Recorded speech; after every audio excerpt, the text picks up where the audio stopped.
पिछले वीडियो में 12 परिच्छेद अब्राह्मणों ने गोमांस खाना क्यों छोड़ दिया। 14 परिच्छेद अगोमांसाहार ने छितरे हुए आदमियों को अछूत क्यों बना दिया, आधा जाने थे भाग 9 में पूरा करेंगे। वीडियो को शुरू करते हैं। मत है कि अशोक ने गोहत्या का निषेध नहीं किया था। अशोक के कानूनों पर टिप्पणी करते हुए इस बारे में प्रोफेसर स्मिथ कहते हैं, यह बात ध्यान देने की है कि अशोक के कानूनों में गोहत्या का निषेध नहीं है, जो ऐसा लगता है कि गैरकानूनी नहीं बनी थी।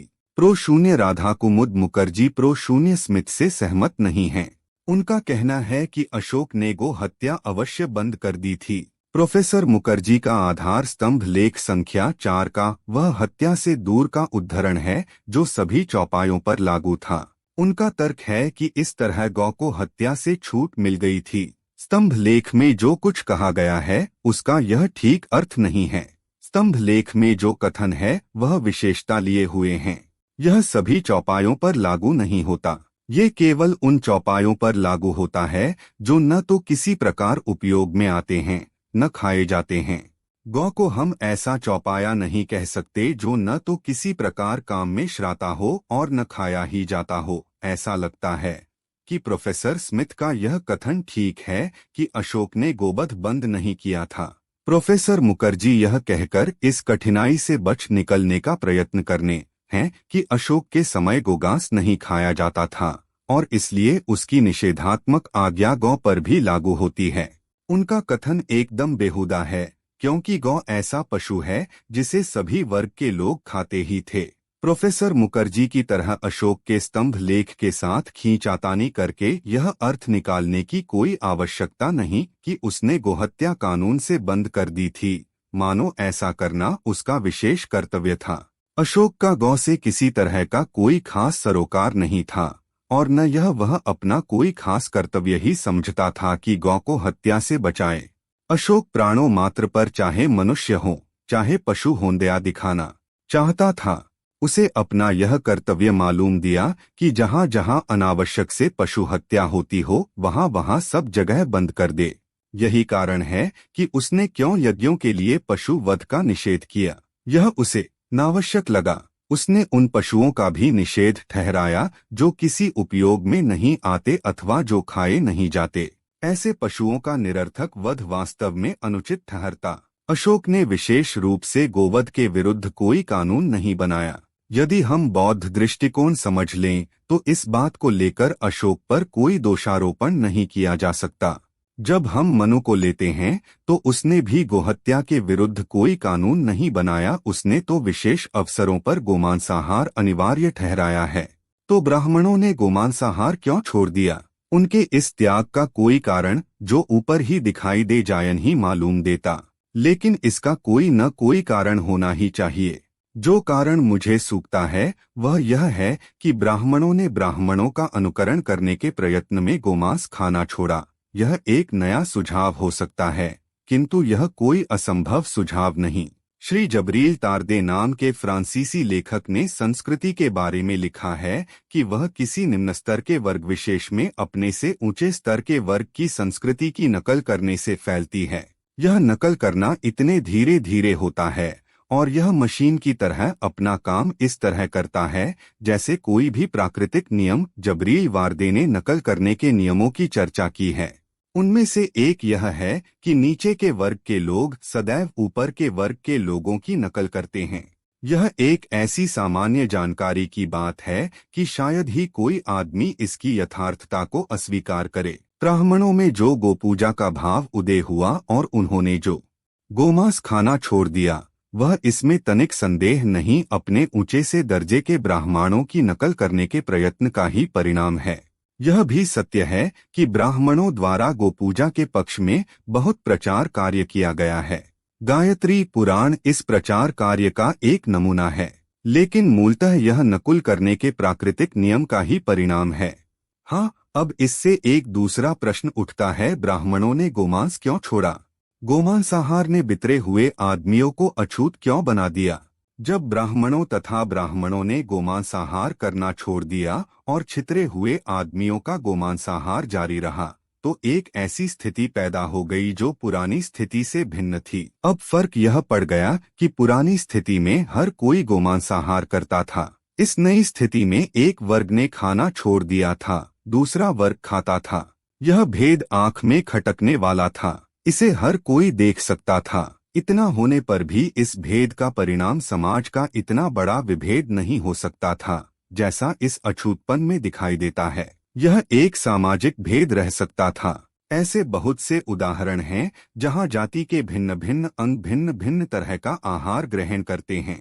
एक जो चीज पसंद करता है, दूसरा ठीक उसे ही नापसंद करता है, तो भी यह भेद दोनों में किसी प्रकार की दीवार नहीं खड़ी कर देता। इसलिए कोई न कोई विशेष कारण होना चाहिए कि भारत में गोमांसाहार ने बसी हुई जातियों और छितरे हुए आदमियों के बीच में क्यों एक दीवार खड़ी कर दी। क्या कारण हो सकता है? उत्तर है कि यदि गोमांसाहार का धर्म से कोई संबंध न जुड़ता, वह केवल व्यक्तिगत रुचि अरुचि का प्रश्न रहता, तो गोमांस खाने वालों और न खाने वालों में एक दीवार न खड़ी होती। दुर्भाग्य से मांसाहार एक सामान्य लौकिक बात न रहकर धर्म का प्रश्न बन गया। यह इसलिए हुआ कि ब्राह्मणों ने गौ को एक पवित्र जानवर बना दिया। इसी से गोमांसाहार अधर्म बन गया। यह छितरे हुए आदमी अधर्म करने वाले होने से समाज बहिष्कृत हो गए। गोमांसाहार ने छितरे हुए श्राद्मियों को अछूत क्यों बना दिया? यह उत्तर उन लोगों के लिए बहुत स्पष्ट नहीं भी हो सकता जो समाज के जीवन में धर्म के स्थान को नहीं समझते। वे पूछ सकते हैं, धर्म इस विभेद का कारण क्यों बना? यदि धर्म की निम्नलिखित दो बातों को ध्यान में रखा जाए तो यह बात स्पष्ट हो जाएगी। सबसे पहले हम धर्म की परिभाषा लें। सभी धर्मों पर लागू होने वाली एक व्यापक बात है। धर्म कुछ विश्वास और आचरणों का एक स्वीकृत समूह होता है जो एक धार्मिक बातों से संबंध रखते हैं और जो दो उन सब बातों को मानने वाले लोगों की एक जाति बना देते हैं। जरा दूसरी तरह कहें तो प्रत्येक धर्म में दो बातें रहती हैं।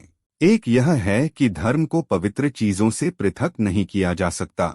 दूसरे यह है कि धर्म एक सामूहिक वस्तु है जिसका समाज हो सकता, पृथक्करण नहीं।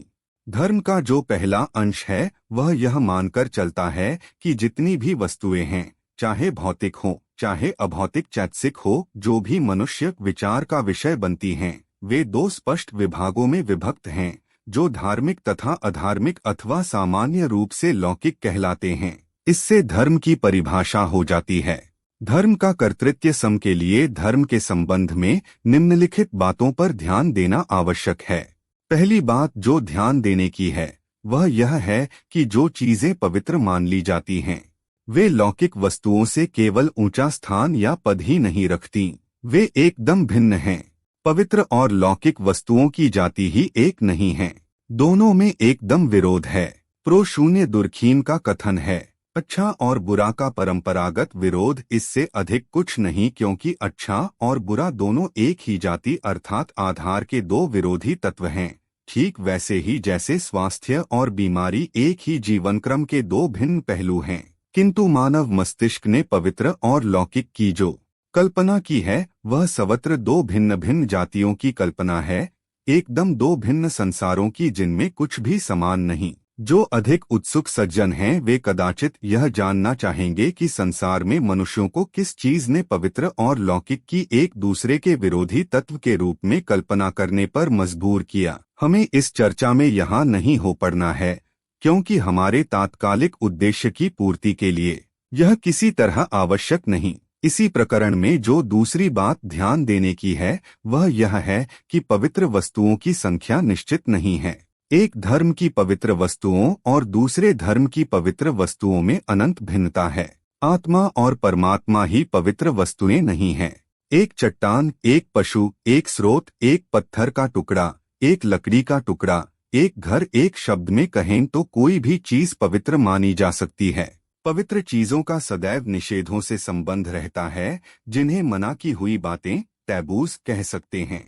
प्रो शून्य दुर्खीन को ही यदि हम फिर उद्धृत करें तो पवित्र चीजें वे हैं जिनकी निषेधों द्वारा रक्षा होती है और जिन्हें निषेध पृथक करते हैं, और लौकिक चीजें वे हैं जिन पर ये निषेध लागू हैं और जिन्हें पहली चीजों से दूर दूर रहना ही चाहिए। धार्मिक निषेध नाना रूप धारण कर लेते हैं।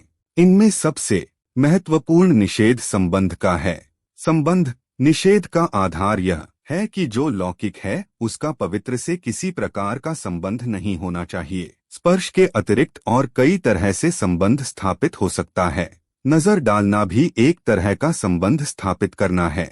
यही कारण है कि खास खास अवस्थाओं में लौकिक अपवित्र आदमियों का पवित्र चीजों को देखना वर्जित है। उदाहरण के लिए कुछ चीजें जो गोमांसाहार ने छितरे हुए आदमियों को अछूत क्यों बना दिया, पवित्र समझी जाती हैं, उन्हें स्त्रियां नहीं देख सकती। शब्द अर्थात वह सांस जो आदमी का हिस्सा है और आदमी से बाहर फैलता है भी संबंध का दूसरा रूप है। इसलिए लौकिक अपवित्र के लिए पवित्र चीजों को संबोधन करना अथवा उनका उच्चारण करना वर्जित है। उदाहरण के लिए ब्राह्मण को ही वेद का उच्चारण करना चाहिए, शूद्र को नहीं। एक असाधारण सामीप्य का संबंध भोजन करने के परिणाम स्वरूप उत्पन्न होता है। इसीलिए पवित्र जानवरों अथवा पवित्र तरकारी के खाने का निषेध किया गया है। जिन निषेधों का पवित्र वस्तुओं से संबंध है उनके बारे में विवाद नहीं किया जा सकता। वह विवाद से परे की वस्तु हैं और बिना किसी किंतु परंतु के स्वीकार की जानी चाहिए। जो पवित्र है वह अस्पृश्य शब्द के विशिष्ट अर्थों में अस्पृश्य है, अर्थात विवाद उसे किसी प्रकार स्पर्श ही नहीं कर सकता। जो कुछ किया जा सकता है वह इतना ही है कि पवित्र का सम्मान किया जाए और उसकी आज्ञा मानी जाए। और अंतिम बात यह कि यह पवित्र वस्तुओं संबंधी निषेध सभी पर लागू होते हैं। वे स्वयं सिद्ध सत्य नहीं हैं, वे आज्ञाएं हैं, उनका पालन होना चाहिए और वह शब्द के सामान्य अर्थों में नहीं। वे अल्लंघनीय आज्ञाएं हैं, उनका पालन न हो सकना एक जुर्म से अधिक है। यह पाप है। धर्म के क्षेत्र और गतिविधि को समझाने के लिए ऊपर का सारांश पर्याप्त होना चाहिए। उस विषय का अधिक विवेचन अनावश्यक है। जो पवित्र है उसके संबंध के जो नियम हैं उन नियमों के कार्य करने के ढंग के विश्लेषण से यह बात किसी की भी समझ में आ जाएगी कि गोमांसाहार ने छितरे हुए आदमियों को क्यों अछूत बना दिया। इस प्रश्न का मेरा उत्तर ठीक है। मैंने जो उत्तर दिया है उस उत्तर की गहराई तक पहुंचने के लिए इतना ही आवश्यक है कि जो पवित्र है उसके नियमों के काम करने के ढंग का विश्लेषण गौ को पवित्र वस्तु मानकर हृदयंगम कर लिया जाए। यह स्पष्ट हो जाएगा कि अछूतपन पवित्र पशु गौ के न खाने के निषेध को ही तोड़ने का ही परिणाम है। जैसा ऊपर कहा गया है, ब्राह्मणों ने गौ को एक पवित्र जानवर बनाया। उन्होंने जीवित और मृत गौ में किसी प्रकार का भेद करने की भी आवश्यकता नहीं समझी। गौ पवित्र थी, चाहे जीवित हो चाहे मृत। गोमांसाहार केवल एक जुर्म न था। यदि यह केवल एक जुर्म होता तो इसका परिणाम केवल सजा होती। गोमांसाहार पाप ठहराया गया। यदि कोई गौ को पवित्र जानकर न माने तो वह पाप का भागी होता था और उसके साथ मेलजोल रखना निषेध था। छितरे हुए आदमी जिन्होंने गोमांसाहार जारी रखा पाप के भागी हुए। एक बार गौ पवित्र मानी जाने लगी और छितरे हुए आदमियों ने उसका मांस खाना जारी रखा तो उनके भाग्य में एक ही बात थी और वह यह कि उनके साथ उठना बैठना बंदा हो जाए, अर्थात वे अछूत बन जाएं। इस प्रकरण को अंत करने से पहले यह आवश्यक मालूम देता है कि इस मत के विरुद्ध दो संभव आपत्तियों का उत्तर दे दिया जाए। इस मत विरुद्ध दो आपत्तियां तो स्पष्ट ही हैं। एक तो यह है कि इस बात का क्या प्रमाण है कि छितरे हुए आदमी मृतगौ का मांस खाते थे। दूसरा प्रश्न है कि जब ब्राह्मणों ने गोमांस भक्षण छोड़ा तो उन्होंने भी क्यों नहीं छोड़ दिया। इस पुस्तक में अछूतपन की उत्पत्ति के संबंध में जिस सिद्धांत का प्रतिपादन किया गया है उससे इन प्रश्नों का सीधा संबंध है, इसलिए इनका निराकरण करना ही होगा। सचमुच पहला प्रश्न उचित है और एक प्रकार की कसौटी है। यदि छितरे हुए आदमी आरंभ से ही गोमांसाहारी थे तो स्पष्ट ही है कि हमारे इस नए सिद्धांत के लिए कोई जगह नहीं, क्योंकि यदि वे आरंभ से ही गोमांसाहारी थे और तब भी अछूत नहीं समझे जाते थे तो यह गोमांसाहार ने छितरे हुए श्राद्मियों की प्रवृत्ति क्यों बना दिया। कहना कि गोमांसाहार के कारण छितरे हुए आदमी अछूत बन गए, यदि एकदम पागलपन की बात नहीं है तो तर्कसंगत तो नहीं ही है। दूसरा प्रश्न भी चाहे कसौटी न हो किंतु उचित ही है। यदि ब्राह्मणों ने गोमांसाहार छोड़ दिया और अब्राह्मणों ने उनका अनुकरण किया तो इन छितरे हुए आदमियों ने भी यही क्यों नहीं किया। यदि कानून ने गोवध को एक महान पातक बना दिया था क्योंकि ब्राह्मणों और ब्राह्मणों के लिए गौ पवित्र जानवर बन गया था, तो इन छितरे हुए आदमियों को भी गो मांस खाने से क्यों नहीं रोका गया? यदि उन्हें गोमांस खाने से रोक दिया गया होता तो अछूतपन का जन्म न होता। पहले प्रश्न का उत्तर यह है कि जिस समय एक स्थान पर बसी हुई जातियां और ये छितरे हुए आदमी दोनों गोमांसाहारी थे, तो उस समय भी एक प्रथा चल पड़ी थी जिसके कारण एक जगह बसे हुए लोग ताज़ा गोमांस खाते थे, किंतु द्वितरे हुए लोग मृत गाय का मांस। हमारे पास कोई ऐसा निश्चित प्रमाण नहीं है कि एक जगह बसे हुए लोगों ने कभी मृत गाय का मांस नहीं खाया, किंतु हमारे पास नकारात्मक गवाही है जिससे प्रकट होता है कि मरी हुई गौ पर इन छितरे हुए आदमियों का ही एकाधिकार हो गया था। इस गवाही का संबंध महाराष्ट्र के महारों से है, जिसका पहले भी उल्लेख हो चुका है। जैसा पहले कहा जा चुका है, महाराष्ट्र के महार मृत पशु पर अपना अधिकार समझते हैं। अपने इस अधिकार को वे गांव के प्रत्येक हिंदू के मुकाबले पर सिद्ध करते हैं। इसका यह अर्थ हुआ कि कोई हिंदू अपने निजी मृत जानवर का सांस भी नहीं खा सकता, उसे यह महारों को ही सौंप देना पड़ता है। यह केवल इसी बात को कहने का एक दूसरा ढंग है कि जब गोमांसाहार एक सामान्य प्रथा थी तो महार मृत गौ का मांस खाते थे और हिंदू ताजा गोमांस। और केवल एक ही प्रश्न पैदा होता है, और वह यह कि जो बात वर्तमान के लिए सत्य है, क्या वही अतीत के लिए भी सत्य है? क्या यह बात जो महाराष्ट्र के लिए सत्य है, समस्त भारत में बसे हुए दलों और छितरे हुए आदमियों के बीच के संबंध का एक नमूना मानी जा सकती है? इस संबंध में महारों में जो परंपरागत जनश्रुति प्रचलित है उसका उल्लेख किया जा सकता है। उनका कहना है कि विदर्भ बेदर के मुस्लिम राजा उन्हें 42 ऐसे अधिकार दे रखे थे जो दूसरे हिंदुओं को अप्राप्त थे। यदि स्वीकार कर लिया जाए कि वे अधिकार उन्हें विदर्भ के राजा ने दिए थे, तो उस राजा ने उन अधिकारों को पहली बार तो जन्म दिया नहीं होगा, वह दूर अतीत से चले आए होंगे। राजा ने उन्हें केवल स्थिर कर दिया होगा। इसका अर्थ हुआ कि इन छितरे हुए आदमियों के मृत पशुओं का मांस खाने और इन एक जगह बसे हुए दलों के ताजा मांस खाने की प्रथा प्राचीन समय से चली आई है। इस तरह की प्रथा का प्रचलित हो जाना अत्यंत स्वाभाविक है। जो लोग एक जगह बसे हुए थे वे धनी थे, खेती और पशुपालन उनकी जीविका के साधन थे। ये छितरे हुए आदमी भिख मंगों की जाति थे, वह जिनके पास जीविका का कोई साधन नहीं था और वह एक जगह बसे हुए लोगों पर ही सर्वथा निर्भर करते थे।